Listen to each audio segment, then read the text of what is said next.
नमस्कार विद्यार्थी मित्रांनो आणि आदरणीय पालकांनो. मी शमी महाडेश्वर आणि आपण पाहतात आपले YouTube channel Maharashtra medical career counselling.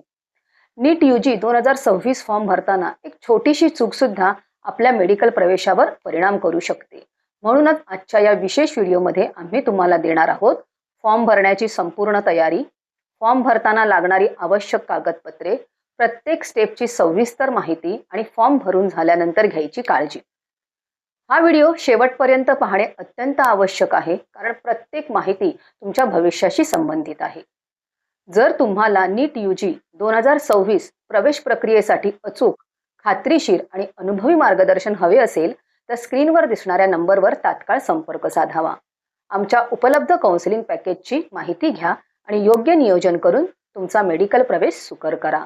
चला तर मग सुरू करूया नीट UG 2026 फॉर्म भरायची संपूर्ण प्रक्रिया. नीट परीक्षेचा फॉर्म भरताना घाई गडबड होऊन चूक होऊ नये यासाठी विद्यार्थ्यांनी खालील माहिती आणि कागदपत्रे आधीच एका फोल्डरमध्ये जतन करून ठेवावीत. 1. वैयक्तिक संपर्क माहिती. सर्वात आधी विद्यार्थ्यांचा स्वतःचा एक सक्रिय मोबाईल नंबर आणि ईमेल ID जवळ ठेवावा. त्याचप्रमाणे पालकांचा देखील मोबाईल नंबर आणि ईमेल ID अर्जामध्ये नोंदवणे आवश्यक आहे. ही माहिती अत्यंत महत्त्वाची आहे, कारण परीक्षेचे सर्व अपडेट्स, OTP आणि पुढील प्रवेश प्रक्रियेची माहिती याच नंबर आणि ईमेलवर प्राप्त होणार आहे. 2. ओळखीचा आणि पत्त्याचा पुरावा.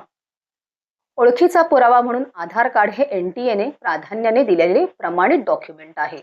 जर आधार कार्ड उपलब्ध नसेल तर त्याऐवजी पॅन कार्ड, वोटर ID किंवा ड्रायव्हिंग लायसन्सचा वापर करता येईल. सध्याचा पत्ता, प्रेझेंट ॲड्रेस आणि कायमस्वरूपी पत्ता, परमनंट ॲड्रेस या दोन्ही पुराव्यांसाठी तुम्हाला कागदपत्रे अपलोड करावी लागतील. यासाठी आधार कार्ड व्यतिरिक्त रेशन कार्ड, लाईट बिल, बँकेचे पासबुक किंवा असे कोणतेही अधिकृत सरकारी कागदपत्र ज्यावर आई वडील किंवा विद्यार्थ्यांचे नाव आणि पत्ता स्पष्ट असेल ते वापरता येईल. ही दोन्ही कागदपत्रे, परमनंट आणि प्रेझेंट ॲड्रेस प्रूफ, एकाच PDF फाईलमध्ये स्कॅन करून ठेवावीत. या फाईलची साईज 50 KB ते 300 KB दरम्यान असावी. तिसरा आहे फोटो, सही आणि ठसे. फॉर्मसाठी विद्यार्थ्याचा अलीकडचा पासपोर्ट साईज फोटो तयार ठेवावा, ज्याची साईज 10 KB ते 200 KB मध्ये, फॉर्मॅट JPG, JPEG असावा. तसेच कोऱ्या कागदावर आपल्या दोन्ही हातांच्या सर्व बोटांचे आणि अंगठ्यांचे एकत्रित ठसे उमटवून त्याचा फोटो स्कॅन करावा.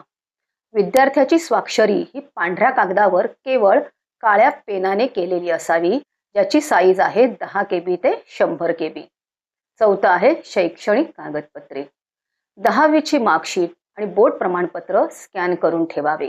तसेच ज्या विद्यार्थ्यांनी 12वी पूर्ण केली आहे त्यांनी 12वीची मार्कशीट आणि बोर्ड प्रमाणपत्र तयार ठेवावे. त्याची साईज आहे 50 KB ते 300 KB आणि फॉर्मॅट आहे PDF. जे विद्यार्थी यावर्षी 12वीची परीक्षा देत आहेत म्हणजे ॲपियर्ड आहेत, त्यांनी केवळ 2026 हे वर्ष नमूद करावे. त्यांना सध्या कोणत्याही शैक्षणिक कागदपत्रे जोडण्याची गरज नाही. 5वा मुद्दा आहे प्रवर्ग आणि विशेष प्रमाणपत्रे. तुम्ही जर आरक्षणाचा लाभ घेणार असाल तर कास्ट सर्टिफिकेट तयार ठेवावे. फॉर्म भरताना कास्ट व्हॅलिडिटी सर्टिफिकेटची सध्या तरी गरज भासणार नाही, परंतु पुढील काउन्सिलिंग प्रक्रियेत ते अनिवार्य असेल. जर विद्यार्थी दिव्यांग, हँडिकॅप असेल तर सक्षम अधिकाऱ्याने दिलेले PWD किंवा PWBD प्रमाणपत्र स्कॅन करून ठेवावे. त्याची साईज आहे 50 KB ते 300 KB आणि फॉर्मॅट आहे PDF. 6वा आहे अपार ID. अनेक शाळा महाविद्यालयांनी आता अपर ID देण्यास सुरुवात केली आहे. तुमच्याकडेही हा ID उपलब्ध असल्यास तो नमूद करावा. मात्र ID नसल्यास काळजी करू नये, त्याशिवाय फॉर्म सबमिट होतो. अनेकदा माहिती मॅच न झाल्यामुळे एरर येतो. अशा वेळी नो हा पर्याय निवडून पुढे जावे. 7वा आहे नावांमधील तफावत आणि आधार कार्ड. जर तुमच्या आधार कार्डवरील नाव आणि 10वीच्या मार्कशीटवरील नाव यांच्या क्रमात बदल असेल, उदाहरणार्थ नाव आधी आणि आडनाव नंतर, तर चिंता करू नका. फॉर्म भरताना तिथे रेडमार्क आला तरी फॉर्म सबमिट होतो. मात्र नावाची स्पेलिंग चुकलेली नसावी. स्पेलिंगमध्ये मोठी चूक असल्यास आधारऐवजी इतर सरकारी पुरावा, उदाहरणार्थ पॅन कार्ड, ड्रायव्हिंग लायसन्स वापरणे योग्य ठरेल. 8वा मुद्दा आहे अर्जाचे शुल्क आणि पेमेंट मोड. अर्जाचे शुल्क भरण्यासाठी तुमच्याकडे UPI ID, गुगल पे आणि फोन पे, डेबिट कार्ड किंवा क्रेडिट कार्ड यापैकी एक पर्याय असणे आवश्यक आहे. शक्यतो UPI किंवा नेट बँकिंगचा वापर करावा, कारण यावर एक्स्ट्रा टॅक्स लागत नाही किंवा तो अगदी नगण्य असतो. क्रेडिट कार्ड आणि डेबिट कार्ड वापरल्यास त्यावर जास्त ट्रान्झॅक्शन टॅक्स लागू शकतो. पालक आणि विद्यार्थ्यांनी मोबाईलवरून कागदपत्रे तयार करण्यासाठी खालील 3 ॲप्सचा वापर करावा. पहिला आहे फोटो रिसाईज करण्यासाठी कॉम्प्रेस इमेज ॲप वापरा. विद्यार्थ्यांचा फोटो आणि सही योग्य केबीमध्ये करण्यासाठी हा ॲप उपयुक्त आहे. दुसरा आहे PDF तयार करण्यासाठी क्लिअर स्कॅनर ॲप वापरा. यामधील फोटो सेक्शनमध्ये जाऊन डॉक्युमेंट स्कॅन केल्यास ते अधिक स्पष्ट दिसतात. तिसरा आहे PDFची साईज कमी करण्यासाठी रेड्यूस PDF साईज हे ॲप. मोठ्या PDF फाईल्स 300 KBच्या आत करण्यासाठी हे अनिवार्य आहे. फॉर्म भरण्यापूर्वी ही तिन्ही ॲप्स वापरून सर्व फाईल्स आधीच तयार ठेवा, जेणेकरून वेळेवर धावपळ होणार नाही. नीट UG 2026ची प्रक्रिया आता खऱ्या अर्थाने सुरू झाली आहे. अनेकदा सायबर कॅफेमध्ये गर्दी असते किंवा स्वतःच्या मोबाईलवर फॉर्म भरणे सोयीचे वाटते. म्हणूनच आजच्या या व्हिडिओमध्ये आपण मोबाईलच्या स्क्रीनवरून प्रत्यक्ष फॉर्म कसा भरायचा याचे सविस्तर विश्लेषण पाहणार आहोत. आम्ही प्रत्येक टप्प्याचे स्क्रीनशॉट्स घेतले आहेत, जेणेकरून तुमच्याकडून कोणतीही चूक होणार नाही. सर्वप्रथम तुमच्या मोबाईलमधील गुगल क्रोम हे ब्राउझर उघडा. सर्च बारमध्ये NIT.NTA.nic.in किंवा NTA.NIT.NIC असे टाईप करा. सर्च रिझल्टमध्ये दिसणाऱ्या नॅशनल टेस्टिंग एजन्सीच्या अधिकृत पोर्टलवर क्लिक करा. फॉर्म नीट दिसण्यासाठी उजव्या कोपऱ्यातील 3 ठिपक्यांवर क्लिक करून डेस्कटॉप साईट हा पर्याय निवडा. यामुळे मोबाईलवर कॉम्प्युटरसारखी पूर्ण स्क्रीन दिसेल. होम पेजवर तुम्हाला registration for NEET UG 2026 is live ही सूचना दिसेल. तुम्हाला download information bulletin, new user, log in हे 3 विंडो दिसतील. त्यापैकी सर्वात प्रथम न्यू युजर या विंडोवर जाऊन रजिस्ट्रेशन प्रक्रिया पूर्ण करायची आहे. एकदा का तुमची रजिस्ट्रेशन प्रक्रिया पूर्ण झाली आणि तुम्हाला ॲप्लिकेशन नंबर मिळाला की त्यानंतर लॉग इनमध्ये जाऊन फॉर्म भरायला सुरुवात करायची आहे. जर तुम्ही नवीन असाल तर न्यू रजिस्ट्रेशन या निळ्या रंगाच्या बटनावर क्लिक करा आणि रजिस्ट्रेशनला सुरुवात करायची आहे. नीट UG रजिस्ट्रेशन करताना भरायची माहिती. सगळ्यात पहिला आहे कॅन्डिडेट नेम म्हणजे परीक्षार्थीचे नाव. रजिस्ट्रेशन सुरू करताना सर्वात पहिली व अत्यंत महत्त्वाची बाब म्हणजे परीक्षार्थीचे नाव. हे नाव 10वीच्या बोर्ड प्रमाणपत्रावर जसे आहे तसे लिहावे आणि ते कॅपिटल लेटर्समध्ये टाईप करावे. दुसरं आहे वडिलांचे नाव. वडिलांचे नाव लिहिताना फक्त त्यांचे पहिले नाव फर्स्ट नेम लिहावे, पूर्ण नाव लिहिण्याची गरज नाही. तिसरं आहे आईचे नाव. आईचे नाव लिहिताना देखील फक्त पहिले नाव फर्स्ट नेम लिहावे, पूर्ण नाव लिहू नये. चौथं आहे जन्मतारीख. परीक्षार्थीची जन्मतारीख, दिवस, महिना आणि वर्ष या क्रमाने अचूक भरावे. पाचवा आहे लिंग, जेंडर. परीक्षार्थीचे लिंग मेल, फिमेल, ट्रान्सजेंडर योग्य पर्याय निवडून भरावे. वरील सर्व माहिती भरल्यानंतर पुढील पेजवर ती माहिती एकदा नीट तपासून कन्फर्म करून पाहावी. सहावं आहे प्रेझेंट ॲड्रेस, सध्याचा पत्ता. ॲड्रेस लाईन 1 मध्ये बिल्डिंगचे नाव, घर क्रमांक इत्यादी माहिती लिहावी. ॲड्रेस लाईन 2 आणि 3 मध्ये आपल्या पत्त्यानुसार उर्वरित माहिती भरावी. कंट्री, स्टेट, डिस्ट्रिक्ट आणि पिनकोड, आपला देश, राज्य, जिल्हा योग्य पर्याय निवडून सिलेक्ट करून अचूक भरावा. सातवा आहे ईमेल ID. आपला योग्य आणि चालू म्हणजेच ॲक्टिव्ह ईमेल ID लिहावा. त्यानंतर तोच ईमेल ID पुढील बॉक्समध्ये कन्फर्म करावा. आठवा आहे मोबाईल नंबर. आपला मोबाईल नंबर लिहून पुढील बॉक्समध्ये तो कन्फर्म करावा. नववा आहे अल्टरनेट मोबाईल नंबर. आई किंवा वडिलांचा पर्यायी अल्टरनेट मोबाईल नंबर द्यावा. लक्षात ठेवा, ईमेल ID आणि मोबाईल नंबर बरोबर असणे अत्यंत आवश्यक आहे, कारण व्हेरिफिकेशनसाठी OTP त्याच्यावरच येतो. पत्ता, देश, राज्य, जिल्हा, पिनकोड, ईमेल आणि मोबाईल नंबर ही सर्व माहिती रिक्वायर्ड आहे, त्यामुळे ती भरल्याशिवाय पुढे जाता येत नाही. 10वा आहे परमनंट ॲड्रेस, कायमचा पत्ता. प्रेझेंट ॲड्रेस प्रमाणेच परमनंट ॲड्रेस सुद्धा पूर्ण तपशिलासह भरावा. प्रेझेंट ॲड्रेस हाच परमनंट ॲड्रेस असेल तर फक्त बॉक्समध्ये टिक करावी. परमनंट ॲड्रेस भरायची आवश्यकता नाही. 11वा मुद्दा आहे पासवर्ड तयार करणे. विद्यार्थ्यांनी किमान 8 अक्षरी मजबूत पासवर्ड तयार करावा. पासवर्डमध्ये अक्षरे म्हणजे अल्फाबेट, अंक म्हणजे नंबर्स आणि शक्य असल्यास एक कॅपिटल लेटर असावे. उदाहरणार्थ need@2026 एक्झाम पास #10. तोच पासवर्ड पुढील बॉक्समध्ये कन्फर्म करावा. त्यानंतर योग्य सिक्युरिटी क्वेश्चन निवडून त्याचे उत्तर म्हणजे सिक्युरिटी आन्सर लिहावे. ही सर्व माहिती पासवर्ड आणि सिक्युरिटी आन्सर सहित एका वहीमध्ये लिहून ठेवावी, जेणेकरून पुढे लॉग इन करताना अडचण येणार नाही. Final submit. सर्व माहिती अचूक भरल्यानंतर दिलेला कॅप्चा योग्य प्रकारे टाकून सबमिट बटनावर क्लिक करावे. आता तुम्हाला तुमच्या मेसेज व ईमेल ॲड्रेसवर ॲप्लिकेशन नंबर प्राप्त होईल. हा ॲप्लिकेशन नंबर आणि तुम्ही ठरवलेला पासवर्ड घेऊन पुन्हा नव्याने लॉग इन करायचे आहे. आता तुम्ही न्यू युजर नाही आहात हे लक्षात घेऊन फक्त लॉग इन विंडोमध्ये जाऊन लॉग इन करावे. यानंतर आलेल्या पेजवर डाव्या बाजूला 12 विंडो दिसत आहेत. हे 12 विंडो आपल्याला क्रमाक्रमाने भरायचे आहेत. यातील पहिला विंडो रजिस्टर कॉन्टॅक्ट डिटेल्स आहे.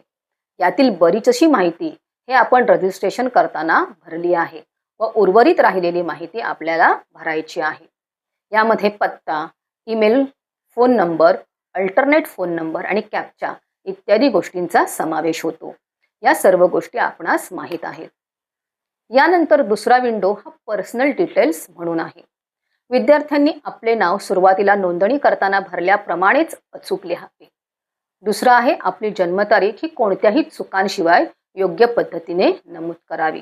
तिसरं आपले लिंग अचूक निवडावे. चौथं, जर तुम्ही तुमच्या आईवडिलांची एकुलती एक मुलगी असाल तर यस पर्यायावर क्लिक करावे, अन्यथा नो पर्याय निवडावा. पाचवं, वडिलांचे आणि आईचे नाव फर्स्ट नेम अचूक भरावे. सहावं, आपले राष्ट्रीयत्व, सध्या वास्तव्यास असलेले राज्य यांची माहिती द्यावी. सातवं, आपला प्रवर्ग म्हणजे कॅटेगरी निवडावी. SC, ST या कॅटेगरी वगळून इतर सर्व जात संवर्गांना केंद्राच्या फॉर्मॅटप्रमाणे केंद्राचे NCL प्रमाणपत्र असणे आवश्यक आहे, अन्यथा जनरल प्रवर्ग निवडावा. आठवा मुद्दा आहे तुम्ही मधुमेही आहात की नाही त्याप्रमाणे S किंवा नो वर क्लिक करावे. 9, कुटुंबाचे वार्षिक उत्पन्न दिलेल्या पर्यायातून योग्य रीतीने निवडावे. 10, जर तुम्ही अल्पसंख्याक असाल आणि तुमच्याकडे तसे प्रमाणपत्र असेल तरच येस निवडावे, अन्यथा नो वर क्लिक करावे. 11 आहे आपला निवासी देश निवडावा. 12वा मुद्दा आहे परीक्षेच्या तयारीच्या पद्धतीमध्ये सेल्फ स्टडी हा पर्याय निवडणे योग्य ठरेल, मात्र आपल्याला उपलब्ध कोणताही पर्याय योग्य वाटल्यास भरायला हरकत नाही. 13वा मुद्दा आहे नीट 2026 परीक्षेसाठी तुम्ही कोणताही पारंपरिक पोशाख परिधान करून येणार असाल तर त्यानुसार एस किंवा नो निवडावे. तुम्ही जर पारंपरिक पोशाखाची निवड केली तर तुम्हाला परीक्षा केंद्रावर 2 तास आधी जावे लागेल. ही सर्व माहिती भरून झाल्यानंतर कॅप्चा कोड टाकून सेव्ह अँड नेक्स्ट किंवा सबमिट या बटनावर क्लिक करावे. यानंतर पुढील तिसरा विंडो हा डिसॅबिलिटी डिटेल्स हा आहे. त्यामध्ये दिव्यांगत्वाचा तपशील आहे. डिसॅबिलिटी डिटेल्समध्ये माहिती भरताना जर तुम्ही PWBD, PWD या प्रवर्गात येत असाल आणि तुमच्याकडे त्याचे वैध प्रमाणपत्र उपलब्ध असेल तर एस वर क्लिक करावे व आवश्यक माहिती भरा, अन्यथा नो निवडा. त्यानंतर दिलेला कॅप्चा अचूक भरून सबमिट अँड नेक्स्ट या बटनावर क्लिक करा. यानंतरचा टप्पा आहे रजिस्टर आयडेंटिटी डिटेल्स, आधार कार्डद्वारे ओळख प्रमाणीकरण. हा टप्पा विद्यार्थ्यांची ओळख पटवण्यासाठी अत्यंत महत्त्वाचा आहे. यामध्ये प्रामुख्याने आधार कार्डचा वापर करून तुमची माहिती अधिकृतपणे पडताळली जाते. पहिला आहे आधार संमती. स्क्रीनच्या सुरुवातीला घोषणापत्र आहे. याचा अर्थ असा आहे की विद्यार्थी स्वतःच्या इच्छेने आपला आधार क्रमांक NTA सोबत शेअर करत आहे. या माहितीचा वापर फक्त परीक्षेच्या विविध टप्प्यांवर जसे की फॉर्म भरताना, परीक्षेच्या वेळी आणि प्रवेश प्रक्रियेदरम्यान विद्यार्थ्यांची ओळख पटवण्यासाठी केला जातो. दुसरं आहे आधार क्रमांक भरणे. विद्यार्थ्यांनी त्यांचा 12 अंकी आधार क्रमांक दोनदा प्रविष्ट करावा लागेल. एकदा आधार नंबर बॉक्समध्ये आणि पुन्हा खात्री करण्यासाठी कन्फर्म आधार नंबर बॉक्समध्ये. महत्त्वाची टीप: तुमचा आधार क्रमांक आणि तुमच्या अर्जातील नाव, जन्मतारीख व लिंग हे आधार रेकॉर्डशी जुळणे आवश्यक आहे. 3. नाव बदलण्याबाबत महत्त्वाची सूचना. स्क्रीनवर स्पष्टपणे नमूद केले आहे की एकदा आधार प्रमाणीकरण यशस्वी झाले की सिस्टम तुम्हाला तुमचे नाव बदलण्याची परवानगी देणार नाही. विद्यार्थ्यांसाठी सूचना. आधार क्रमांक सबमिट करण्यापूर्वी आपल्या नावाचे स्पेलिंग आणि इतर तपशील नीट तपासावेत. 4. पर्यायी ओळख पुरावा. ज्या विद्यार्थ्यांकडे आधार कार्ड नाही त्यांच्यासाठी खाली एक निळी लिंक दिलेली आहे. अशा विद्यार्थ्यांना पॅन कार्ड, पासपोर्ट किंवा इतर सरकारी ओळखपत्रे वापरण्याचा पर्याय मिळतो. अर्ज सुरक्षित ठेवण्यासाठी कॅप्चा कोड दिलेला आहे, जो जसाच्या तसा खालच्या बॉक्समध्ये टाईप करून सबमिट बटनावर क्लिक करायचे आहे. यानंतरचा टप्पा आहे अपार आय.डी. बाबतचा. विद्यार्थी मित्रांनो, जर तुमच्याकडे अपार आय.डी. असेल तर येस या पर्यायावर क्लिक करा. जर तुमच्याकडे हा आय.डी. नसेल तर नो हा पर्याय निवडा आणि त्यानंतर सबमिट बटनावर क्लिक करून तुमची प्रक्रिया पूर्ण करा. काही वेळेला तुमच्याकडे अपार आय.डी. असला तरी तो सक्सेसफुली सबमिट होत नाही. अशा वेळेला काळजी करण्याचे कारण नाही. UDIS पोर्टलवरील काही त्रुटींमुळे अशा गोष्टी होतात. अशा वेळेला आपण अपार आय.डी. उपलब्ध नाही म्हणजेच नो असे भरले तरी हरकत नाही. यानंतरचा विंडो आहे रजिस्टर एक्झाम आणि सेंटर डिटेल्सचा. परीक्षेची निवड. सर्वप्रथम एक्झाम सिलेक्शनमध्ये तुम्ही नीट UG हा पर्याय निवडावा. नंतर आहे प्रश्नपत्रिकेचे माध्यम. प्रश्नपत्रिकेचे माध्यम निवडताना विशेष काळजी घ्या. जर तुम्ही फक्त इंग्लिश निवडले तर प्रश्नपत्रिका केवळ इंग्रजी भाषेत मिळेल. परंतु जर तुम्ही मराठी ही आपली प्रादेशिक भाषा निवडली तर प्रश्नपत्रिका मराठी आणि इंग्रजी या दोन्ही भाषांमध्ये उपलब्ध असेल. त्यामुळे सोयीसाठी प्रादेशिक भाषा निवडणे अधिक फायदेशीर ठरेल. 3. परीक्षा केंद्राची निवड. आता तुम्हाला परीक्षेसाठी शहरांची निवड करायची आहे. येथे तुम्हाला जी शहरे तुमच्या घरापासून जवळ आहेत अशा 3 शहरांची निवड प्राधान्यक्रमाने करायची आहे. प्रत्यक्षात हे शहर नसून जवळच्या जिल्ह्यांची नावे दिलेली आहेत. त्यामुळे तुम्ही जवळच्या जिल्ह्यांची नावे निवडावी. उदाहरणार्थ पालघर, मुंबई, ठाणे किंवा तुमच्या जवळच्या इतर कोणत्याही शहराचे नाव तुम्ही लिहू शकता. जिल्ह्यांच्या स्थानाप्रमाणे योग्य ते राज्य भरावे व माहिती पूर्ण करावी. पालकांची माहिती. त्यानंतर अर्जामध्ये तुमच्या वडिलांचे शिक्षण व व्यवसाय तसेच तुमच्या आईचे शिक्षण व व्यवसाय यांची अचूक माहिती भरा. अर्ज पूर्ण करणे. शेवटी दिलेला सिक्युरिटी पिन अचूक भरून सेव्ह अँड नेक्स्ट या बटनावर क्लिक करा. मित्रांनो, आता आपण क्वालिफिकेशन डिटेल्स म्हणजेच तुमच्या शैक्षणिक पात्रतेबद्दल माहिती कशी भरायची हे पाहणार आहोत. सर्वात आधी तुम्हाला 10वीच्या म्हणजे 10th स्टँडर्डच्या माहितीने सुरुवात करायची आहे. 10वीच्या माहितीसाठी महत्त्वाचे मुद्दे. पहिला, पासिंग इयर. तुम्ही 10वी कोणत्या वर्षी उत्तीर्ण झालात ते वर्ष निवडा. दुसरा, पास स्टेटस. येथे तुम्हाला पास्ट हा पर्याय निवडायचा आहे. तिसरा, क्वालिफाईंग एक्झाम. 10वी परीक्षेचा पर्याय निवडा. चौथं, स्कूल लोकेशन. तुमची शाळा ग्रामीण रुरल आहे की शहरी अर्बन भागात आहे ते नमूद करा.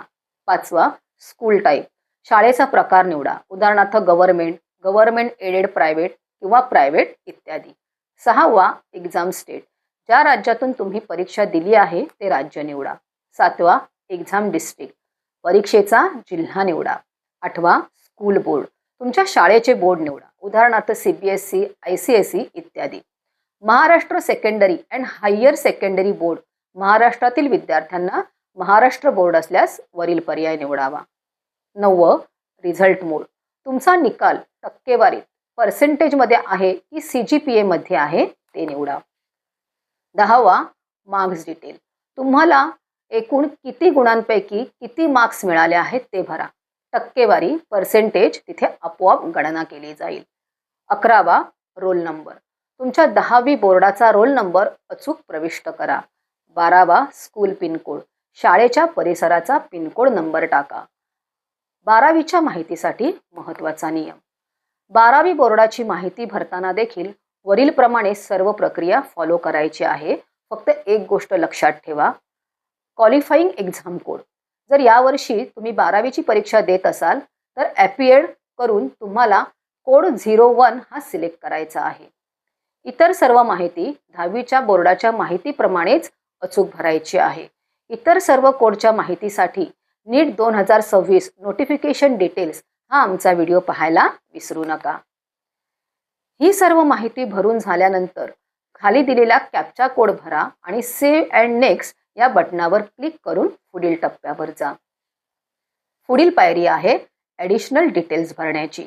या विभागात माहिती भरताना खालील गोष्टी लक्षात ठेवा. 1. जुळी भावंड. तुम्ही जुळी भावंड आहात का आणि तुम्ही दोघेही यावर्षी नीट परीक्षा देणार आहात का? जर तुम्ही भावंडे जुळी असाल आणि दोघेही नीट परीक्षा देणार असाल तरच एस हा पर्याय निवडावा, अन्यथा नो हा पर्याय निवडावा. दुसरं, परीक्षेचा अनुभव. तुम्ही याआधी नीट परीक्षा दिली आहे का? जर तुम्ही पहिल्यांदाच ही परीक्षा देत असाल तर नो निवडा. जर तुम्ही यापूर्वी परीक्षा दिली असेल तर एस या पर्यायावर क्लिक करा. तिसरा, जन्माचे ठिकाण, प्लेस ऑफ बर्थ.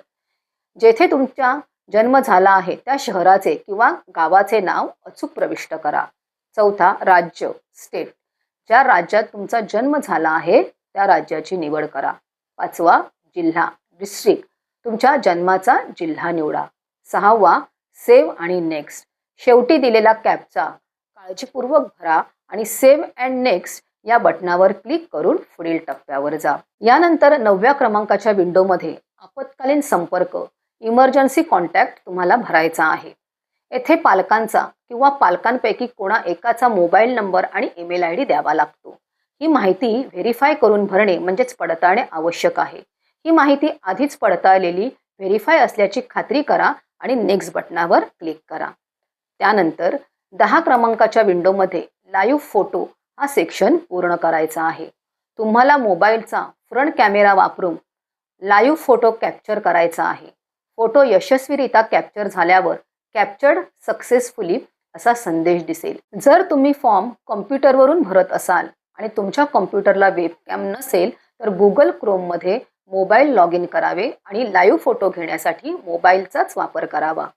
आपला चेहरा पूर्ण उजेडात येईल अशा प्रकारे मोबाईलच्या सेल्फी कॅमेऱ्याने आपली इमेज निश्चित करावी. ही सेल्फी इमेज असल्याने विद्यार्थ्यांनी स्वतःच्या चेहऱ्यासमोर मोबाईल पकडून इमेज काढल्यास इमेज अधिक योग्य येते. यानंतर पुढील सेक्शन आहे सेक्शन क्रमांक 11, अपलोड डॉक्युमेंट्स. यामध्ये तुम्हाला सर्व कागदपत्रे अपलोड करायची आहेत.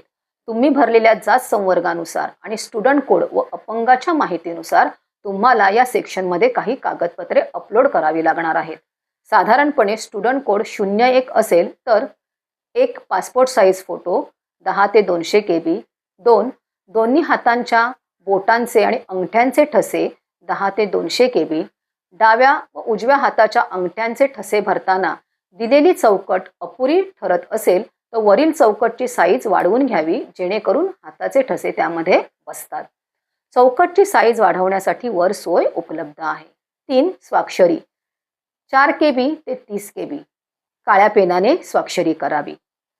4 आहे 10वीची मार्कशीट, PDF फॉर्मॅट आहे 50 ते 300 KB. 5वं आहे 10वी बोर्ड सर्टिफिकेट, PDF फॉर्मॅटमध्ये 50 ते 300 KB. 6वं पत्त्याचा पुरावा 50 KB ते 300 KB. Present and permanent address proof एकाच PDF मध्ये करणे आवश्यक आहे. 7वं, त्याचप्रमाणे तुमचा स्टुडंट कोड 2 असेल तर 12वीचे मार्कशीट आणि बोर्ड प्रमाणपत्र सबमिट करणे आवश्यक आहे. त्याची साईज वरील प्रमाणेच राहील. तसेच एखादा उमेदवार PWD अथवा PWBD म्हणजेच हँडिकॅप असेल तर त्याने त्या संदर्भात सर्व कागदपत्रे अपलोड करणे आवश्यक आहे. तसेच तुमच्याकडे अजून कोणतेही समांतर आरक्षण असेल तर त्याची योग्य कागदपत्रे सबमिट करा. मात्र सर्वांसाठी ही बाब आवश्यक नाही. ही सर्व कागदपत्रे अपलोड केल्यावर बाजूला दिलेल्या लिंकवर टच करून ती योग्य आहेत की नाही याची खात्री करून घ्या. कागदपत्र जर चुकीचे भरले असेल तर पुन्हा अपलोड करता येते. मात्र त्यानंतर अपडेट करायला विसरू नका. यानंतर सर्वात महत्त्वाचा आणि 12वा व शेवटचा टप्पा आहे फायनल सबमिशनचा. या ठिकाणी फायनल सबमिट करण्यापूर्वी आपणास भरलेला पूर्ण फॉर्मचा व्ह्यू बघता येतो. त्यामुळे सर्व गोष्टी बरोबर भरलेल्या आहेत की नाही हे पुन्हा एकदा खात्री करून पहा व योग्य ठिकाणी योग्य टिकमार्क करून फायनल सबमिशन करा. फॉर्म एकदा सबमिट केल्यावर दुरुस्ती करता येणार नाही. यानंतर सर्वात शेवटचा टप्पा आहे फॉर्मची फी अथवा शुल्क भरण्याचा. फी पेमेंट करण्यापूर्वी पुन्हा एकदा अखेरची संधी म्हणजे फॉर्म एडिट करण्याची मिळते. त्यानंतर कोणतीही संधी फॉर्म एडिट करताना मिळणार नाही. त्यामुळे आवश्यक असेल तर पुन्हा एकदा फॉर्म एडिट करा व योग्य व आवश्यक माहिती भरा. त्यानंतर पे एक्झामिनेशन फी व पुढे फीची अमाऊंट दिली असेल त्या अमाऊंटवर क्लिक करा. त्यानंतर ऑनलाईन पेमेंटचा मोड निवडा. ऑनलाईन पेमेंटच्या नंतर वर डार्क निळ्या रंगामध्ये आपल्याला 3 ऑप्शन्स दिसतील. त्यातील योग्य ऑप्शन निवडून भरून फी भरा. शक्यतो कार्ड्स, नेट बँकिंग आणि UPI या 3 ऑप्शनपैकी UPI ऑप्शनची निवड करणे सर्वात सोपे आहे. या ठिकाणी पेमेंट करण्यासाठी कोणतीतरी एक बँक निवडून प्रोसिजर करावी लागते. आपण कोणतीही बँक निवडून प्रोसिजर केली तरी हरकत नाही. ही केवळ पेमेंटसाठी केलेली सोय आहे. हे करून झाल्यावर या ठिकाणी QR कोड जनरेट झालेला आहे. त्याला क्लिक करून क्लिअर करून घ्या. तुमचा कोणत्याही मोबाईल ॲपने गुगल पे, फोनपे, ॲमेझॉन, भीम अथवा पेटीएम यापैकी कोणतेही एक ऑप्शन घेऊन QR कोडच्या माध्यमातून पेमेंट करू शकता. पेमेंट करून झाल्यावर पेमेंट सक्सेसफुली असा मेसेज येईल. मात्र त्यासाठी 1 ते 2 मिनिट सिस्टीमला काम करावे लागते. त्यामुळे 2 मिनिट वाट पहा, घाई करू नका अथवा बॅक अथवा पेज रिफ्रेश करू नका. त्यानंतर तुमचा ॲप्लिकेशन नंबर आणि कन्फर्मेशन पेज दिसेल. ते कन्फर्मेशन पेज डाउनलोड करून घ्या. कन्फर्मेशन पेज डाउनलोड झाले की कन्फर्मेशन पेज 3 ऑप्शन दिसतील. एक म्हणजे डाउनलोड पेज, दुसरे ईमेलला पाठवणे. हे दोन्ही ऑप्शन वापरून तुम्ही या कन्फर्मेशन पेजची प्रिंट काढून घ्या. ही सर्व प्रक्रिया झाल्यावर फॉर्म भरण्याची प्रक्रिया पूर्ण झालेली आहे असे समजा. यामध्ये काही चूक राहिल्यास दरम्यान पुन्हा करेक्शन विंडो ओपन होणार आहे. ही अखेरची संधी असेल. त्यामुळे या तारखांकडे लक्ष द्या. 13 नंतर पुढील काही कालावधीमध्ये आपल्याला फॉर्ममध्ये जर काही मिस्टेक असतील तर लाल स्वरूपात एरर येतील. उदाहरणार्थ फोटो ब्लर आहे तो बदला, हाताचे ठसे योग्य नाहीत ते बदला अथवा सर्टिफिकेट पुन्हा अपलोड करा. या गोष्टीची पूर्तता आपल्याला त्यावेळेला करणे आवश्यक आहे. या संदर्भात आपण लॉग इन करून खात्री करावी. प्रत्येक वेळेला NTA मेसेज पाठवेलच असेही नाही. ही आपलीही जबाबदारी आहे. तर विद्यार्थी मित्रांनो, अशा प्रकारे आपण नीट UG 2026चा फॉर्म कसा भरायचा हे सविस्तर पाहिले. जर तुम्हाला तांत्रिक अडचण येत असेल तर कमेंटमध्ये नक्की विचारा. आवश्यकता असेल तर आम्हाला WhatsApp मेसेज करा आणि आम्ही आपली अडचण तातडीने दूर करू. जर आपल्याला प्रवेशासाठी व काउन्सिलिंगसाठी संपर्क करायचा असेल तर आमच्या स्क्रीनवर दिसणाऱ्या नंबरवर संपर्क करा. फ्री अपडेट्स मिळवण्यासाठी आम्हाला मेसेज करा व आमच्या फ्री WhatsApp ग्रुपमध्ये सामील व्हा. प्रवेश प्रक्रियेच्या अशाच अधिकृत अपडेट्ससाठी महाराष्ट्र मेडिकल करिअर काउन्सिलिंग या आमच्या YouTube चॅनलला लाईक, कमेंट आणि सबस्क्राईब करायला विसरू नका. धन्यवाद.